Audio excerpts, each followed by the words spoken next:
For our candle making, kaupod sa mga ingredients nga aton ipiparar man naton ang iyang hulmahan para ma-achieve naton kung ano ang gusto naton nga shape, kung ano gusto nga kadakuon sang kandila nga gusto mo sa ulihi. Pwede kita kagamit sa mga recyclable materials. Take note in selecting the recyclable materials, kinahanglan pilion mo ang makabato sa kainit kag hindi malunay kung ibubo na ang aton nga paraffin wax sa imo nga hulmahan. This video shows how the paraffin wax was melted. Dugay ini siya matunaw, syempre kay solid ni sang wax. Kag kung matunaw na ini, syempre mo rin isa ang ibubo naton sa aton nga mga hulmahan. Of course, with the proper precautionary measures and guidance of an adult, and sa amon nga training syempre with the supervision of our expert. She is from Alternative Learning System, none other than Ma'am Geraldine Sinieres. Okay, let's move on in this part. If you notice, kinhuluman ni Ma'am Geraldine ang aton nga pabilo para ini magabakod o magtulit kung ini aton i-attach na sa aton nga ginhulmahan o ginhimo naton nga hulmahan.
Usaron na ipagabubo na ni Ma'am Geraldine ang aton nga ingredients para sa pagpahining o pampahining sa aton nga kandila nga pagahimuon. Pampahining na siya kag in moderation man siya, of course, ang aton nga pagbubo sina depende man sa level kung ano ang kadamuon sang aton nga paraffin wax nga ginatunaw. Take note sa paglugay sang aton nga paraffin wax upon heated, in moderation lang para hindi man siya magbubbles kay makaapekto ina sa aton nga texture sa aton nga kandila.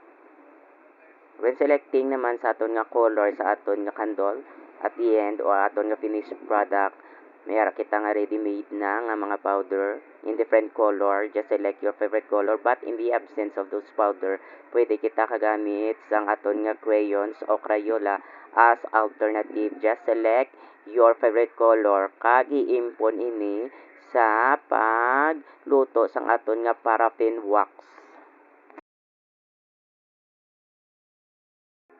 And now, let us all witness our first attempt and our first nga paraffin wax nga naluto na kag i-transfer na naton ini sa aton nga ginhimo nga hulmahan nga may pabilo na siya. Okay, of course, this upon doing this process with proper precautionary measures and or with the guidance of an adult.